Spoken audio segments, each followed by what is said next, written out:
하나님 말씀은 마태복음 3장 13절부터 17절까지입니다. 신약성경 마태복음 3장 13절부터 17절까지 함께 찾아 봉독하겠습니다. 이때에 예수께서 갈릴리로부터 요단강에 이르러 요한에게 세례를 받으러 하시니 요한이 말려 이르되 내가 당신에게서 세례를 받아야 할 터인데 당신이 내게로 오시나이까? 예수께서 대답하여 이르시되 이제 허락하라. 우리가 이와 같이 하여 모든 의를 이루는 것이 합당하니라 하시니 이에 요한이 허락하는지라. 예수께서 세례를 받으시고 곧 물에서 올라오실새 하늘이 열리고 하나님의 성령이 비둘기같이 내려 자기 위에 임하심을 보시더니 하늘로부터 소리가 있어 말씀하시되 이는 내 사랑하는 아들이요 내 기뻐하는 자라 하시니라. 아멘. 파란 하늘이라는 제목을 성령께서 주셨습니다. 오늘 본문 말씀에 보면은 하나님이시며 그 아들 구세주로 오신 예수께서 우리들의 모든 죄악을 짊어지시고 대신 속죄하기 위한 하나의 예표로 세례를 직접 받으십니다. 예수님도 세례를 받으셨다. 물론 세례를 주던 요한이 펄펄 뜁니다. 그러나 하나님의 의를 이루고자 내가 세례를 받을 터니 세례를 해라. 그래서 주님은 요단강 물속에 잠기게 됩니다. 그리고 그 물속에서 일어나 나오실 때에 주님의 눈은 하늘을 주목하게 됩니다. 오늘 말씀에 보면 예수께서 세례를 받으시 곧 물에서 올라오실새 하늘이 열리고 라고 말합니다.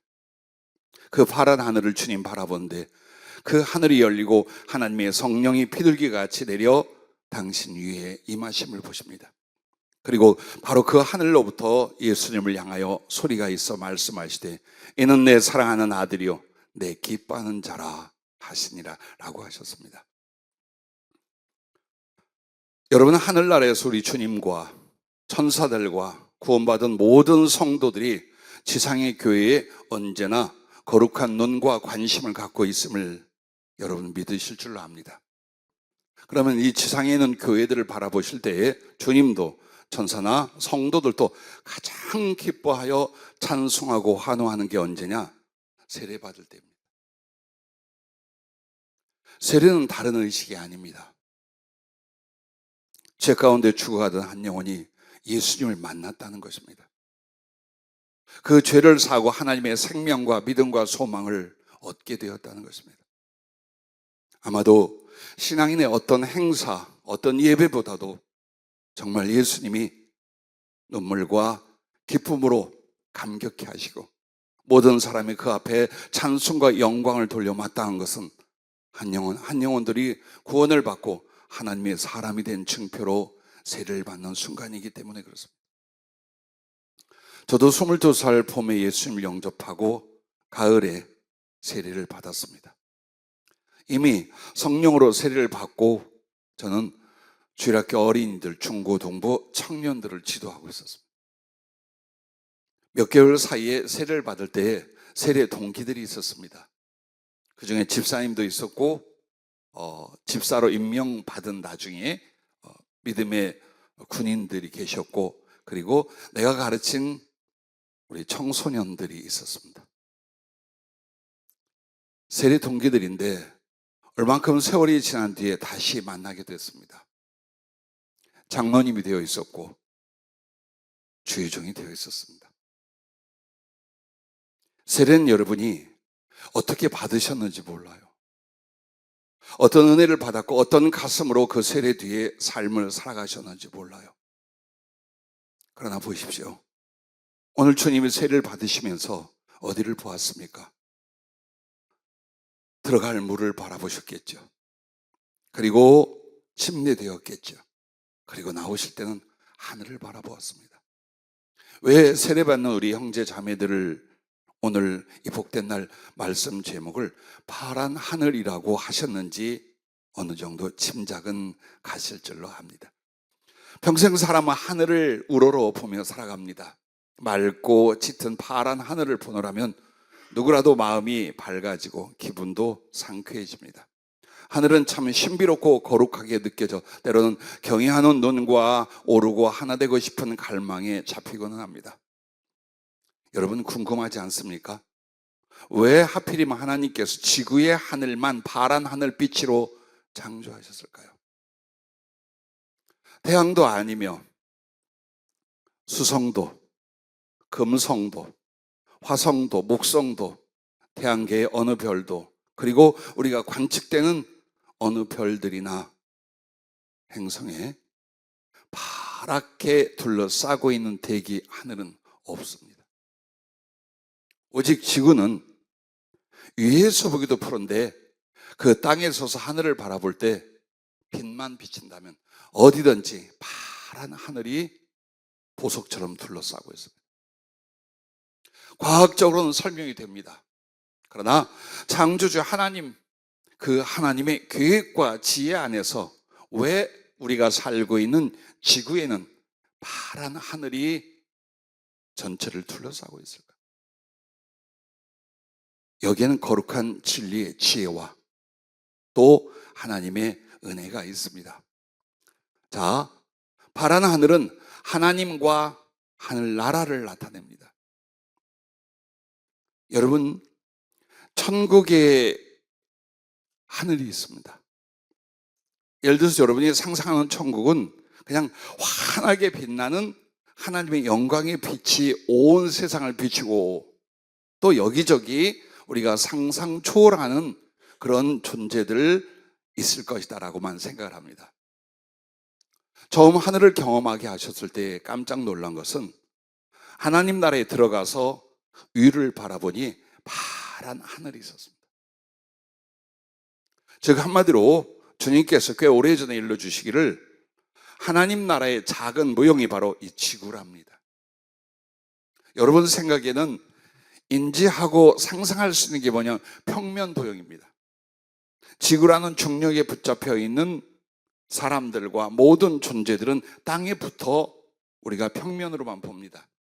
그러나 물질을 초월하고 중력을 초월한 하나님의 나라는 그렇게 존재하지 않습니다.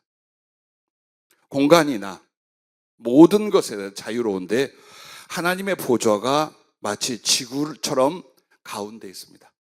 그리고 상하 좌우에 하나님 나라가 존재합니다. 그래서 이 지구를 구체형으로 하고 공중에 매단 채로 상하 좌우 하늘이 있고 별들이 있는 것이 하나님 나라가 그와 같습니다.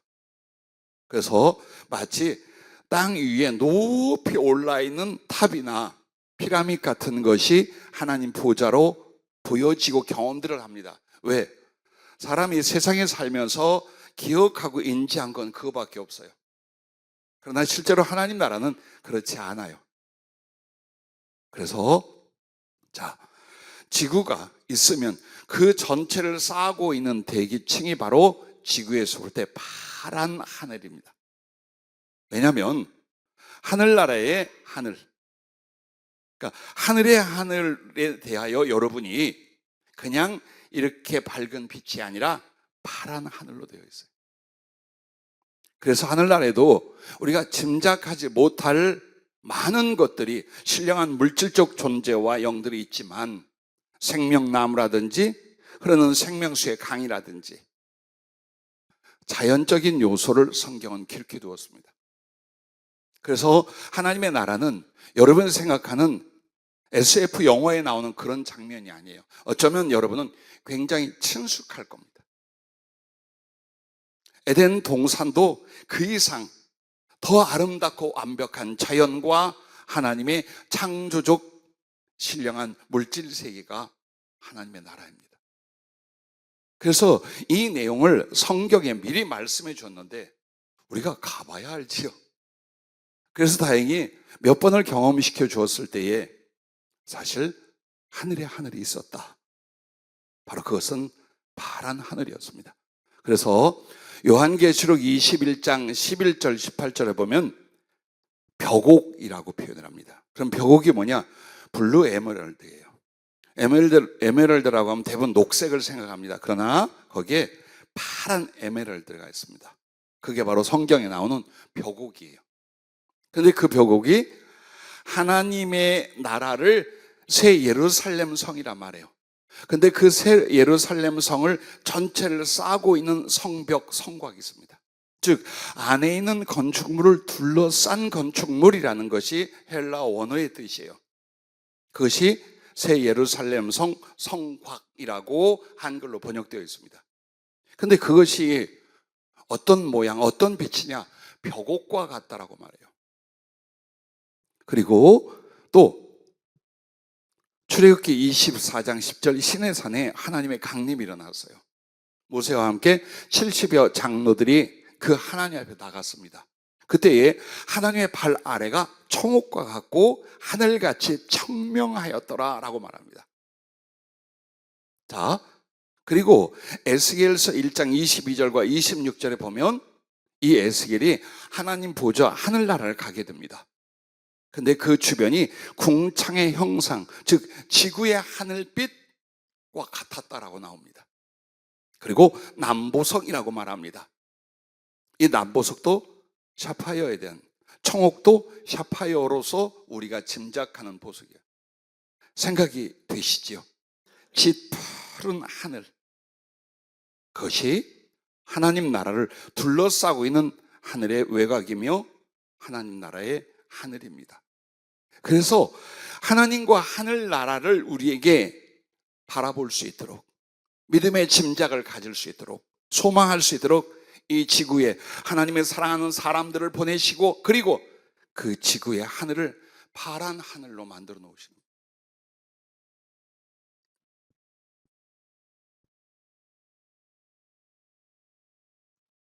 여러분, 제 큰아들이 김다희라는 녀석이 있습니다. 8살에서 9살에 올라오던 어느 날 교회에서 집회를 하고 있었습니다. 한참을 부르짖고 어린아이가 기도하다가 대성통곡을 하기 시작했어요. 아빠가 가서 달랬어요. 왜 그런지. 그랬더니 하는 말이, 아빠 나 천국에 갔다 왔어요. 근데 아빠가 믿음이 별로 없었나 봐요. 천국에 갔다 왔어? 이렇게 멀쩡하게? 그래서 시험을 했어요. 뭐라고 시험을 했냐면 그러면 하나님 나라는 어떻게 생겼대? 황금으로 빛이 나고 막 그래요. 예, 다 그래서 하나님 나라는 황금성으로 생각을 해요. 성경 그렇게 나오니까. 그래서 절대로 거짓말하면 들통날 수 있는 질문을 하나 했어요. 그래? 그러면 그 하나님 나라의 성벽이 금으로 되어 있디? 아니요. 파랗게 빛나는 보석이 있어. 맞다. 네가 진짜 하나님 나라를 봤구나. 그리고 감사해서 머리에 손을 얹고 안수기도를 하는데 방언이 팍 터지면서 한 2년여간 성령 충만한 어린아이가 됐어요. 하나님 나라의 외곽. 그러니까 하늘의 하늘이 뭐냐? 하나님 나라와 그 밖, 그게 물질 세계이든지 어느 공간이든지 구별하는 바로 그 성곽처럼 하늘에 하늘이 있어요.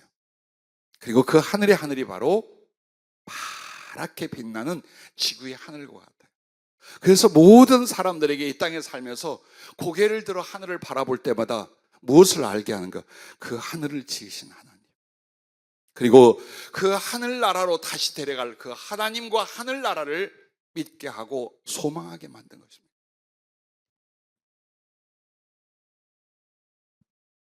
그리고 또한 성부 하나님의 영광의 빛을 파란 보석으로 성경은 말씀을 하고 있습니다. 자, 하나님의 보좌에 계신 사람의 형상, 즉 삼위일체 하나님에 대한 모습이 요한계시록 4장 3절에 나옵니다. 근데 거기 이렇게 말씀을 해요. 앉으신 이의 모양이 벽옥과 홍보석 같고 또 무지개가 있어 보좌에 둘렸는데 그 모양이 녹보석 같더라 라고 말합니다. 자, 그리고 에스겔서 1장 26절에도 그 머리 위에 있는 궁창 위에 보좌의 형상이 있는데 그 모양이 남보석 같고, 결국 벽옥과 남보석은 같은 짙은 파란색입니다. 그 보좌의 형상 위에 한 형상이 있어 사람의 모양과 같더라 라고 말합니다. 그런데 그 사람의 형상은 분명히 우리가 믿는 여호와 하나님이셔요. 그런데 그 안에 그분의 아름답고 거룩한 속성 세 가지를 나타낸 거예요. 그러면서 동시에 그 세 가지의 보석은 무엇을 상징하느냐?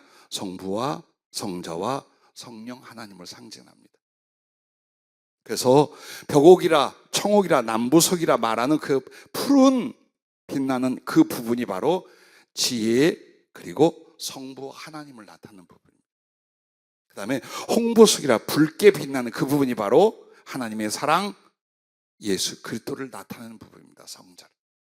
그리고 무지개가 둘러있는데 그 빛이 마치 녹보석 같더라. 푸르스름한 녹보석 같더라. 녹보석은 생명에 대한 것을 말하며 그리고 하늘의 무지개는 하나님의 거룩한 속성과 언약을 말합니다. 그리고 제3위이신 성령님에 대한 상징입니다.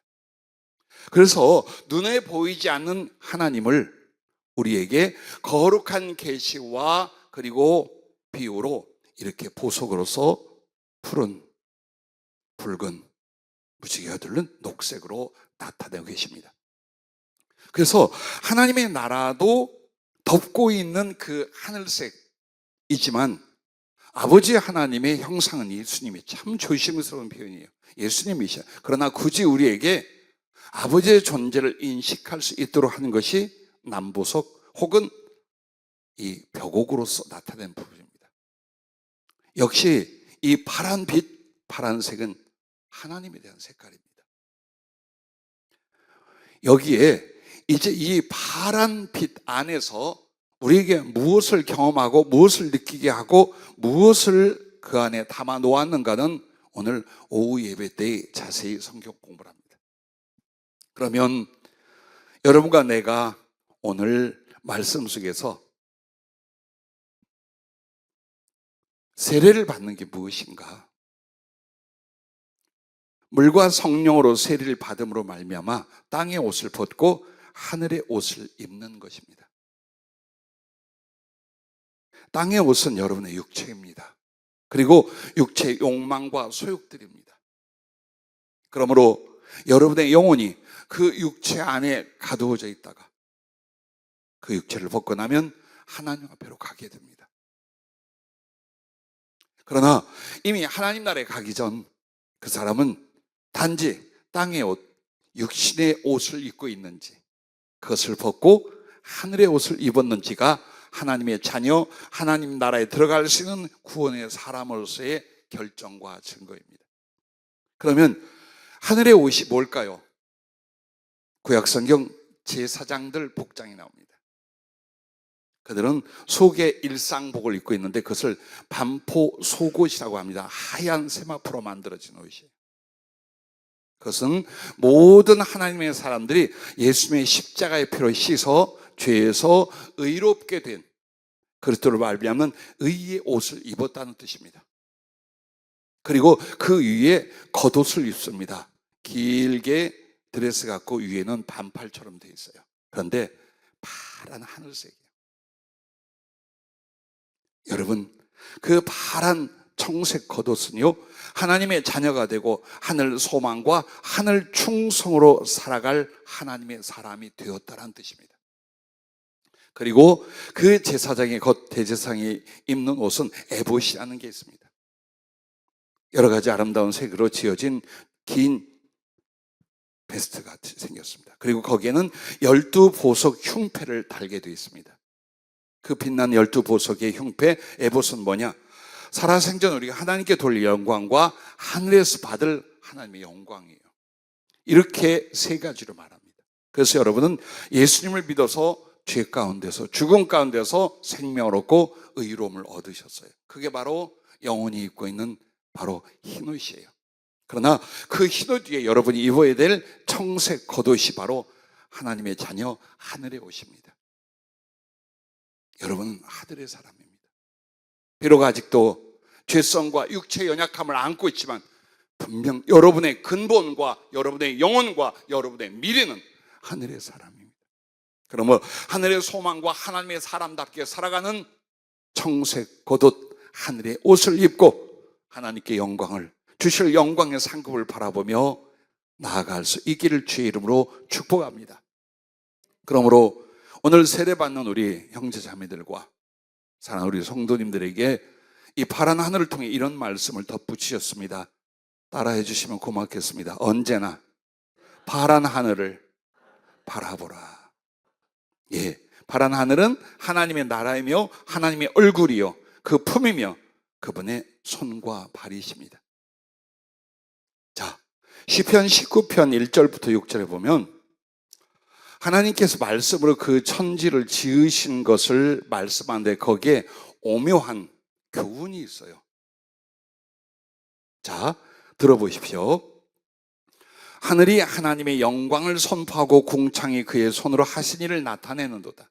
날은 날에게 말하고 밤은 밤에게 지식을 전하니 언어도 없고 말씀도 없으며 들리는 소리도 없으나 그의 소리가 온 땅에 통하고 그의 말씀이 세상 끝까지 이르도다. 그리고 이제 이런 비유를 하나 말씀을 해요. 하나님이 해를 위하여 하늘에 장막을 베푸셨도다. 해는 그의 신방에서 나오는 신랑과 같고 그의 길을 달리기 기뻐하는 장사 같아서 하늘 이 끝에서 나와서 하늘 저 끝까지 운행하며 그의 열기에서 피할 자가 없도다라고 말합니다. 이 말의 원래 뜻은 해는 예수님을 말하는 거예요. 그리고 하늘은 아버지 성부 하나님의 상징이에요. 그러나 오늘 이 말씀을 세례받는 우리 친구들과 우리에게 적용하실 때는 그 하늘이 바로 하나님이시라면 해는 여러분입니다.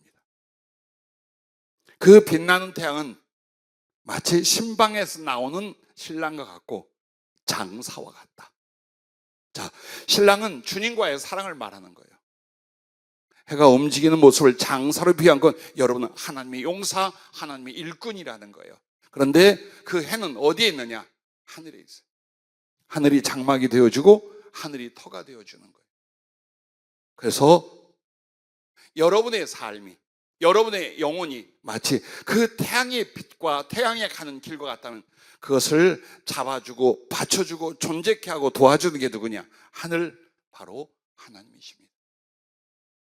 그러므로 여러분은 홀로 있는 게 아니에요.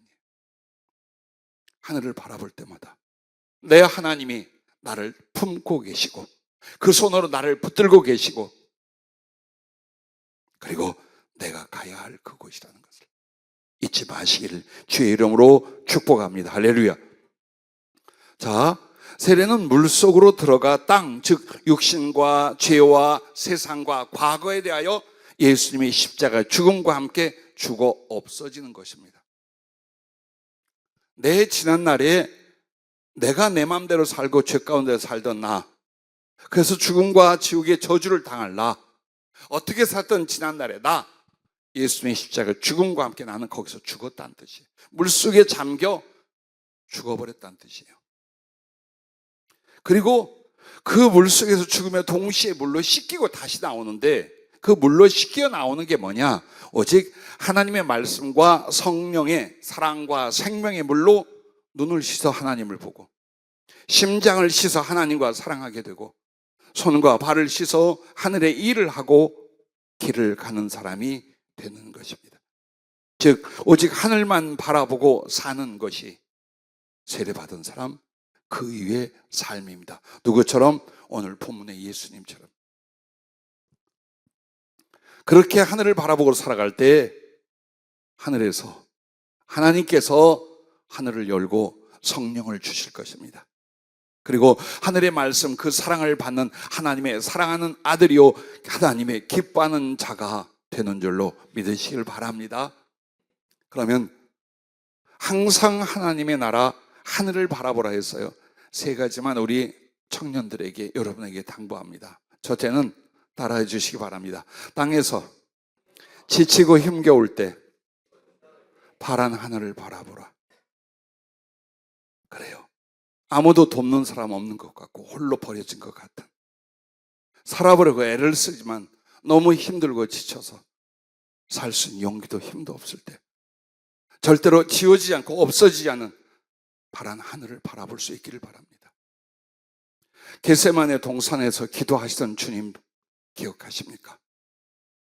그 겟세마네 동산은 예수님께서 항상 밤이나 새벽이나 언제든지 하늘을 향하여 우리 아버지 하나님을 바라고 찾던 그 자리였습니다. 눈물과 땀으로 젖은 그 땅, 그 위에 피를 쏟기까지 하늘을 향해 영혼을 불사르던 주님이십니다. 마지막 십자가에 잡히기 전날에도 주님은 그곳에 와서 땀과 눈물로 기도하고 세포가 터져 피를 쏟기 시작했습니다.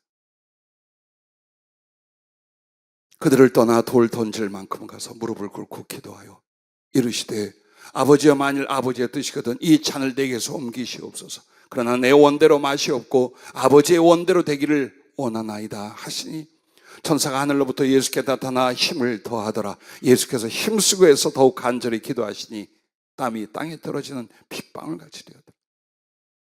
예수님은 여러분과 나와 똑같은 성품을 가지고 계십니다. 인간의 연약한 걸 모두 똑같이 갖고 계십니다.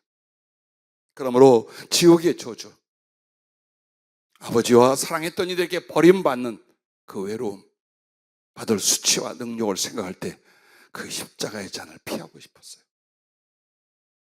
그런 저주와 능력으로 지옥의 형벌을 받고 싶지 않았어요. 왜? 사람의 본성을 갖고 계셨어요. 그리고 아무도 당신을 붙들어주거나 위로할 자가 없어요. 가장 고독할 때 십자가의 길, 구원의 길, 하나님의 거룩한 뜻을 이루려는 이때 당신의 영혼은 죽을 만큼 고통스럽고 지쳐버렸어요. 그때 그냥 엎어지지 않았어요. 멈추지 않았어요. 하늘을 바라보게 됩니다. 그것이 바로 하나님을 향하여 얼마나 몸부림쳐 부르짖어 기도했던지 흐르던 땀이, 눈물이 피로 바뀌어 피를 쏟기 시작을 합니다. 그리고 주님의 그 인간의 연약함, 고독하고 지치고 포기할 것 같은 그 순간의 힘듦을 주님 뭐라고 하십니까? 이렇게 기도해서요. 아버지여, 만일 아버지의 뜻이거든 이 잔을 내게서 옮기십시오.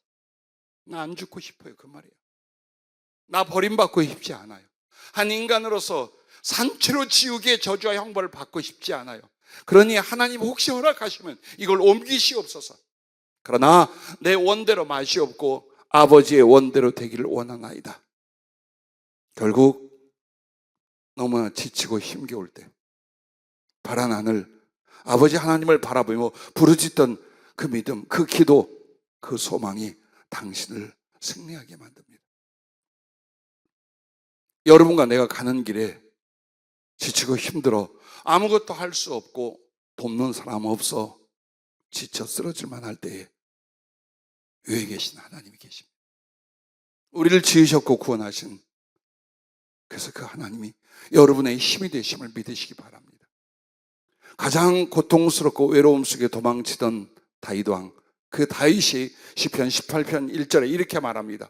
나의 힘이 되신 여호와여, 내가 주를 사랑하나이다.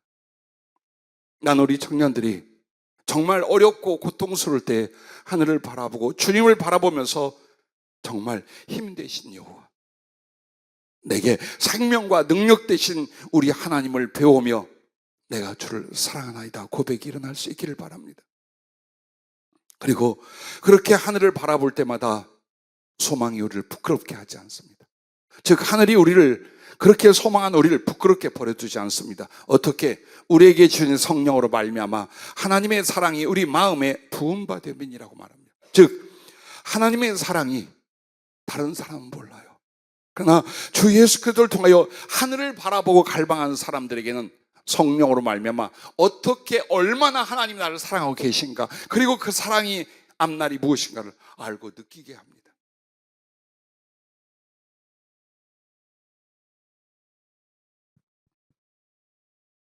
많은 성도님들과 주의 종 선교사님들을 섬기고 상담하고 때로는 양육을 했습니다. 지난 30년 동안 그렇게 했습니다. 그런데 보면 많은 주님의 종이나 사명자들이 지쳐서 쓰러질 때가 있습니다. 얼굴과 몸은 멀쩡하던데 그 속은 썩고 상하여 어쩔 바 모르고 무릎 꿇고 넘어질 때 많이 있습니다. 이유는 단 하나입니다. 경제적인 게 아니에요. 인간관계가 아니에요. 바로 내가 믿고 나의 인생과 생명과 삶을 던지고 있는 그 하나님의 사랑이 잘 느껴지지 않아서 그래요. 이론은 있어요. 지식은 있어요.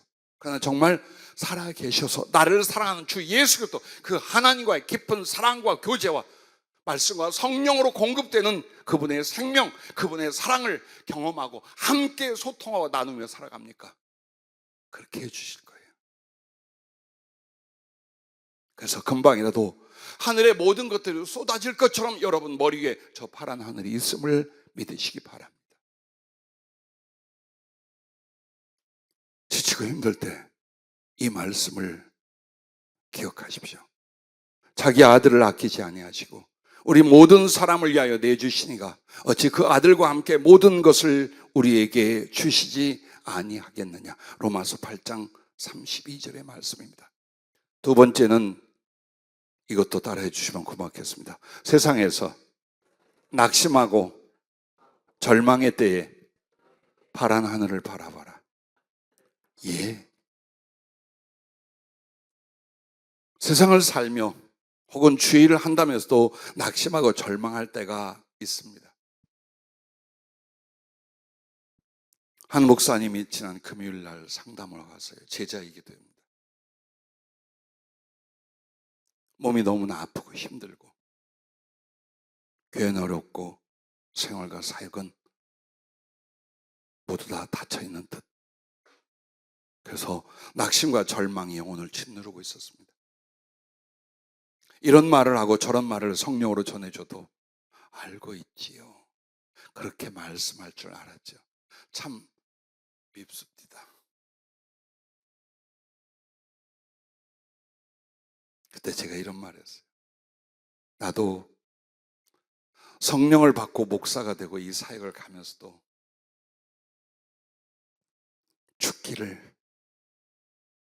죽어버릴 수 있기를 하나님께 구한 때가 몇 번이 있네. 절대로 이길 수가 없고 헤쳐나갈 수가 없다 싶어서 죽을 마음을 결단하고 포기하고 죽으려 했던 때가 몇 번이 있네. 그때 주님이 나이들 작은 말씀이었지만 내가 살아갈 이유를, 이걸 이기고 살아갈 이유를 다시 가르쳐 주셨어요. 마찬가지야. 그리고 은혜를, 아픔을 함께 나눴었는데, 예, 엘리야가 그랬듯이, 나도 그랬듯이 믿음으로 사는 여러분에게도 낙심과 절망의 때가 올 수 있습니다. 그러나 지워지지 않고 사라지지 않는 여러분 머리에 파란 하늘을 바라볼 수 있기를 바랍니다. 또한 예수님의 예를 들어볼게요. 주님께서 십자가에 달리셨을 때 어떤 현상이 일어나냐? 하늘이 닫혀 온 땅에 어둠이 임하였습니다. 그리고 제9시쯤에 예수께서 크게 소리질러 이르시되 엘리 엘리 라마 사박다니. 무슨 뜻입니까? 나의 하나님 나의 하나님 어찌하여 나를 버리셨나이까 하는 울부짖음이었습니다. 절망의 때였습니다. 그럴 줄 알았지만 아버지 하나님이 떠난, 아버지 하나님께 마저 버림받았다는 그 상황이, 즉 하늘이 닫혀버린 거예요. 빛이 없고 어둠이 그 십자가 주변을 쌌다는 말이 뭡니까? 하늘이 닫혀버린 거예요. 하나님과의 관계와 하나님의 은혜와 연결이 끊어졌다라는 뜻이에요. 예수님께 이것보다 더 큰 절망은 없었을 거예요. 그래서 거기서 울부짖기를 나의 하나님 나의 하나님 어찌하여 나를 버리셨나이까. 근데 우리는 이것이 절망의 절규라고만 생각을 합니다. 그렇지 않아요.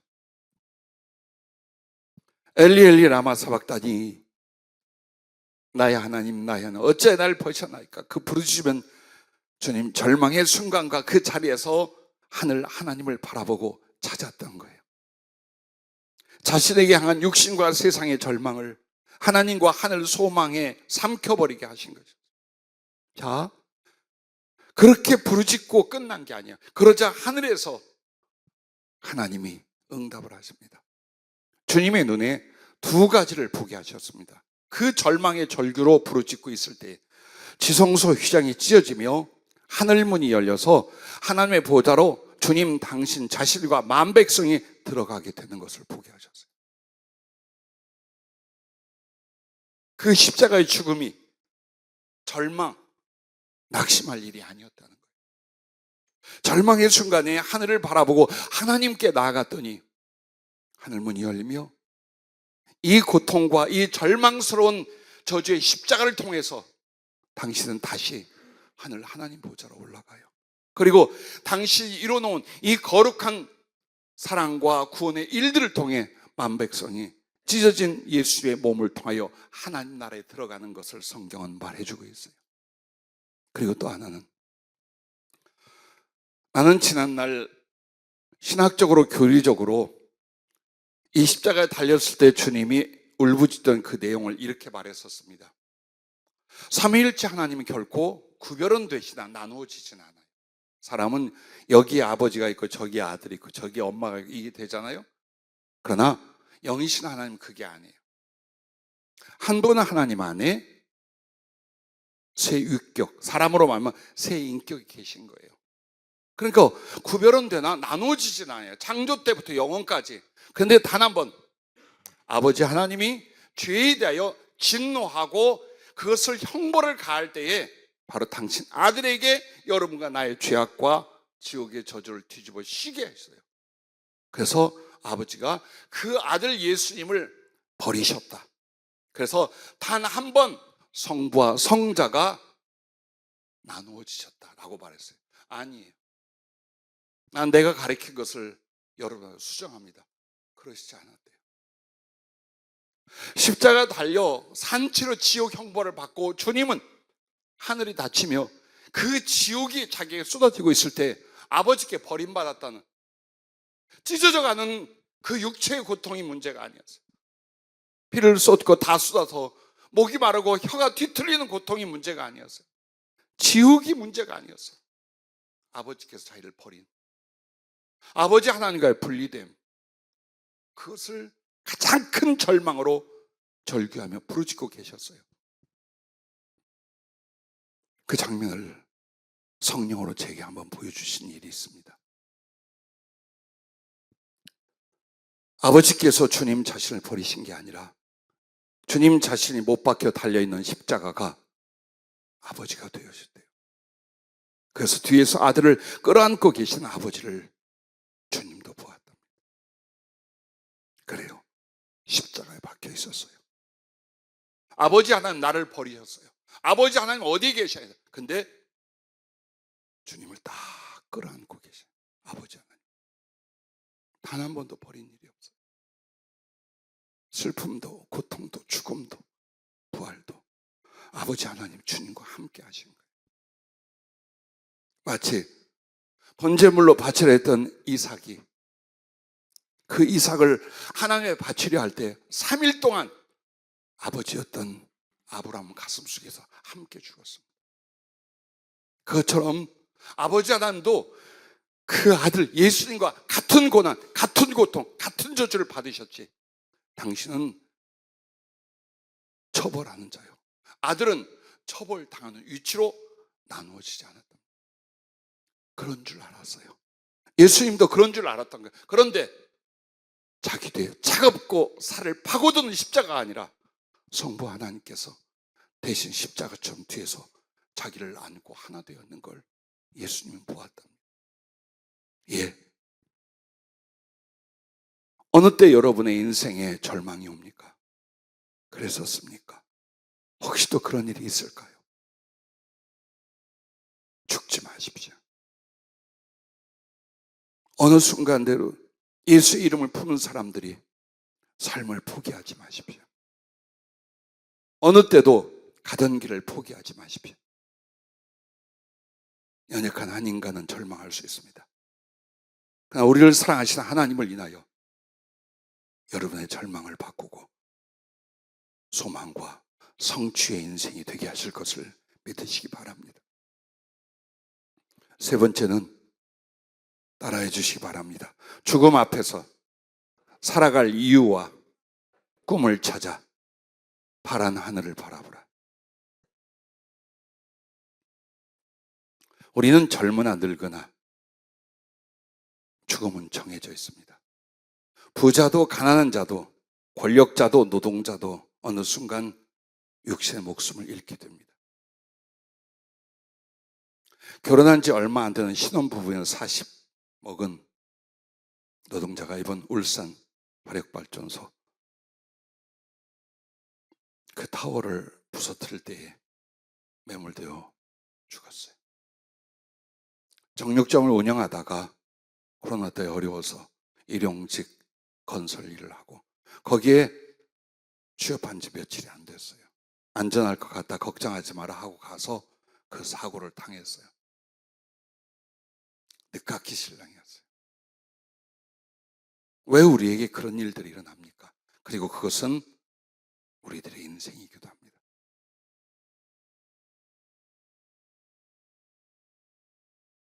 어쩌면 산다는 것이 죽음을 향한 소멸의 시간과 기회라고 할 수밖에 없습니다.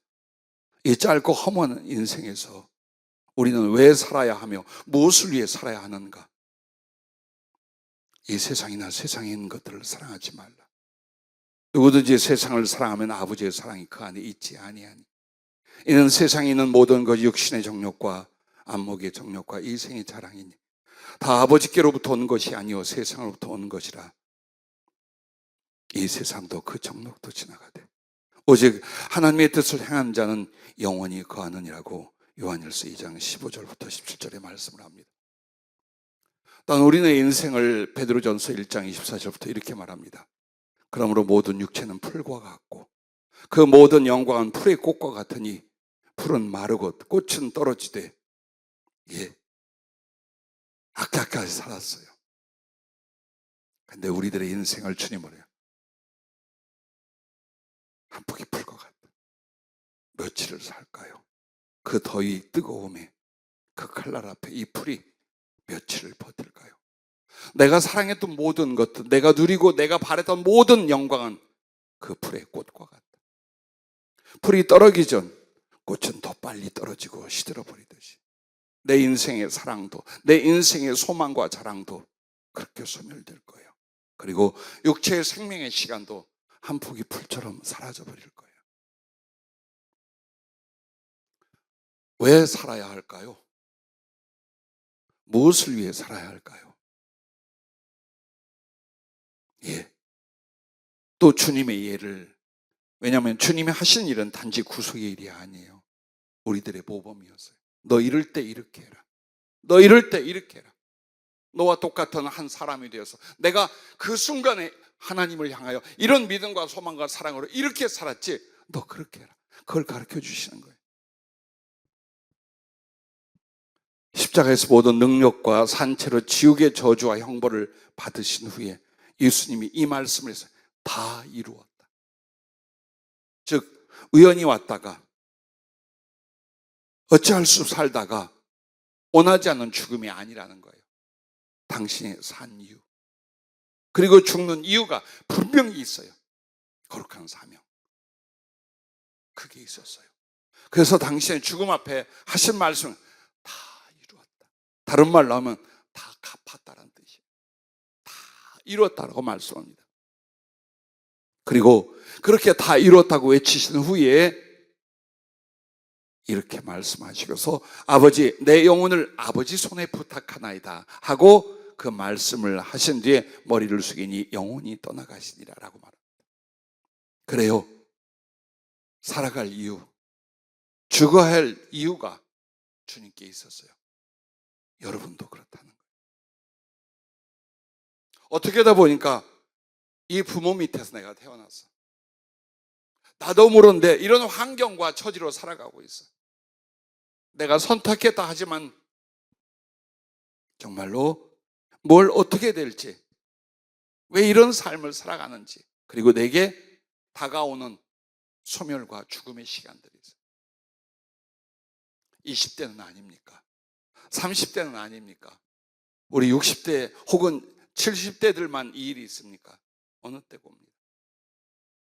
바로 그때에 여러분은 파란 하늘을 바라보라라는 것입니다. 예수님은 하나님의 뜻을 이루어드리고 자신의 희생으로 수많은 인류를 구원하시는 사명을 위해 살고 죽고 다시 사셨습니다.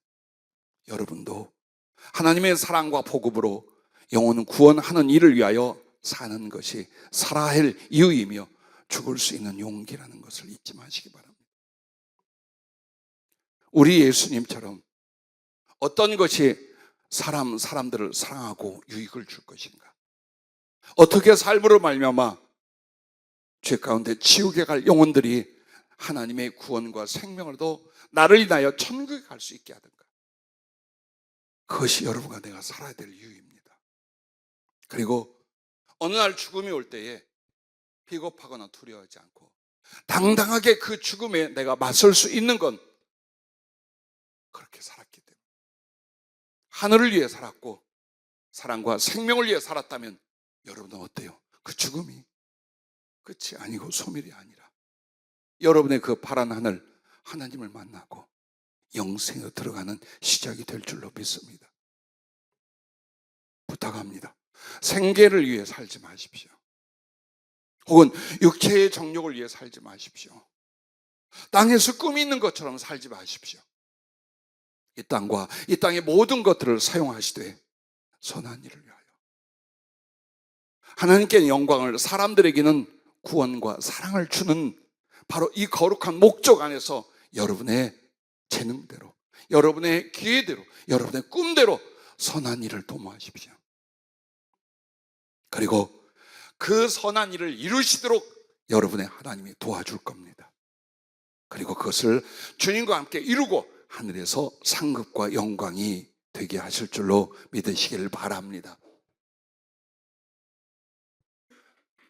여러분이 저분은 대체 누군가 하는 분이 계셔요. 박노열 장로님, 지난번 제가 얘기를 드렸죠.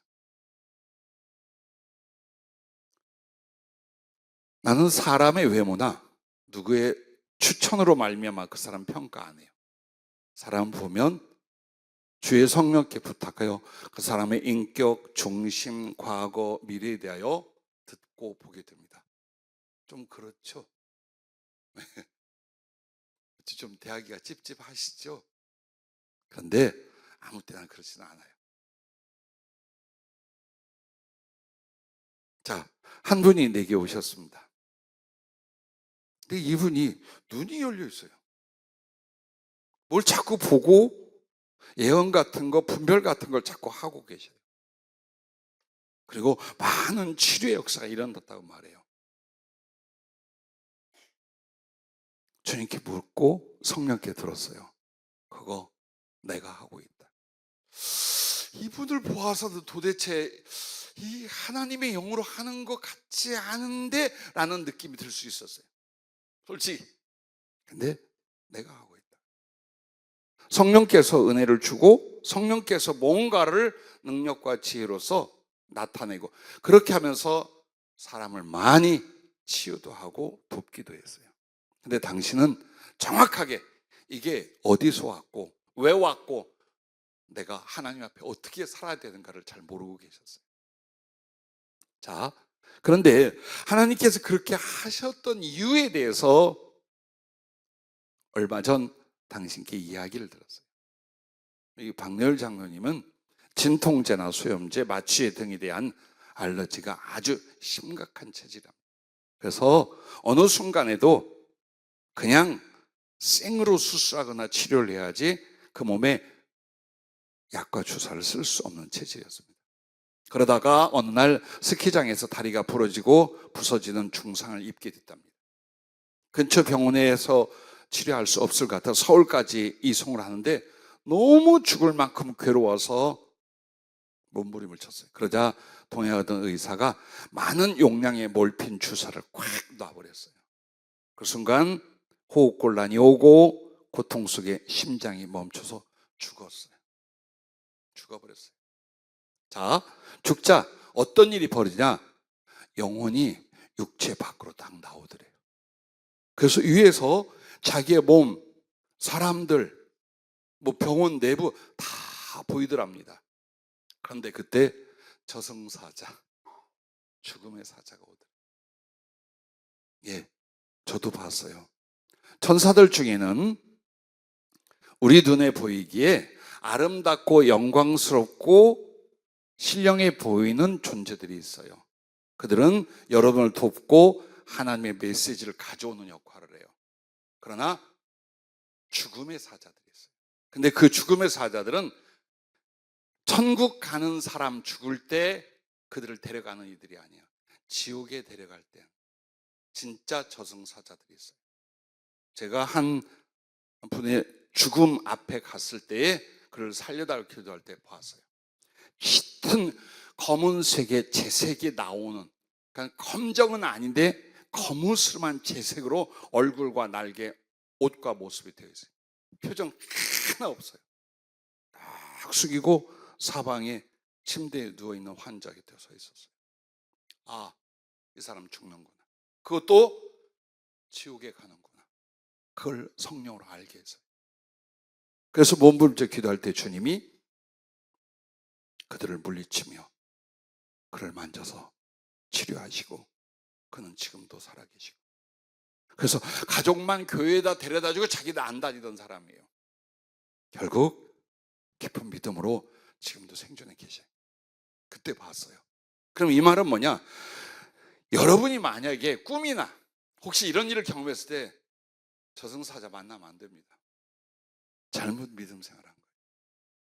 그들은 6월절 그 애굽을 쳐서 장자들과 짐승이 첫 새끼를 죽이던 바로 그들이에요. 지옥에 데려갑니다. 아마 우리 장로님 몰랐을 거예요. 그냥 저승사자로 생각을 했어요. 천국에 갈 때는 만약 천사를 보잖아요. 가장 영화롭고 아름답고 선량한 천사 아니면 주님이 나타납니다. 여러분에게. 그 시커먼 저승사자는 아니에요. 보면 안 됩니다. 만나지 마시기 바랍니다. 자, 그래서 그들에게 이끌려 가는데 가기가 이제 싫어진 거예요. 그래서 이렇게 했대요. 뭐가 그리 바쁜가? 좀 쉬었다 가자 그랬대. 여유가 있어요. 죽어서도. 그래서 엄청난 낭떠러지 앞에 왔는데 거기에 큰 바위가 있더랍니다. 가서 털썩 앉았대요. 쉬어가자고. 근데 그 반석이 쫙 갈라지면서 빛이 확 솟구쳐 나오는데 그 빛에 젖어들면서 살아났어. 살아난 거예요. 당신은 그 이야기를 하시면서 지금 이게 뭔가 몰라. 반석은 예수님에 대한 상징이에요. 빛은 예수님 안에 있는 생명이라고 요한복음 1장 4절에 말씀해요. 즉 예수님을 네가 믿고 의지하여 내가 죽을 너를 살렸다라는 뜻이에요. 그래서 살린 거예요. 그게 육체로 말미암아 살렸지만 이제 어때요? 지옥에 갈 너의 두 번째 사망조차도 내가 너를 살리겠다는 약속이에요. 그리고 나서 어떤 영적인 파워와 지혜가 나타나기 시작한 거예요. 근데 이제 하나님 말씀으로 더 성령으로 잘 양육 성장하셨으면 갖가지로 이제 하나님이 쓰였어요. 어쨌든 그 가운데 선한 일과 남을 돕고 치료하는 일을 하다가 이제 당신 필요가 있어서 그 사업을 한 9개 하던 걸 전부 다 이제 죽고 살아난 데 의미 없어 다 나눠주고 사람만 돕고 섬겼대요. 그러다가 이제 정말 본격적인 어떤 사업들을 시작하는데 하나님이 안 해줘요. 왜? 사업과 경제력으로 사람 돕거나 하나님의 일을 하는 게 중요한 게 아니에요. 진리 가운데 하나님을 아는 거예요. 온전히 예수 그리스도를 나의 구주로 영접하는 거예요. 그래서 정말 그 하나님의 사랑과 생명 안에서 하나님의 진리를 가지고 복음을 전파하며 구제하며 하나님의 강력한 일을 시키려고 하는 거예요. 그냥 주면 뭔지 몰라 이게 뭔지 모르는 거예요. 그분이라고 말씀하더라고요. 그분이 뭔지는 몰라요. 그래서 진리의 지식과 정말 성령 안에 예수 그리스도의 십자가로 하나님을 영접하고 주님을 세우실 거예요. 그리고 그때 경제력과 사업도 열어줄 거예요. 자, 왜 끝으로 이 말씀을 나눴는가? 여러분과 나의 인생 어떨지 몰라요. 이런 상황도 올 수 있어요. 이런 죽음도 일어날 수 있어요. 그러나 누가? 하나님이 같이 계셔요. 하나님이 쥐고 계셔요. 그래서 어느 고통과 외로움 때에 힘들고 지칠 때, 절망과 낙심의 때, 죽음 앞에 있을 때, 살아갈 이유를 모를 때에도 여러분 눈을 들어 저 파란 하늘을 바라볼 수 있기를 바랍니다.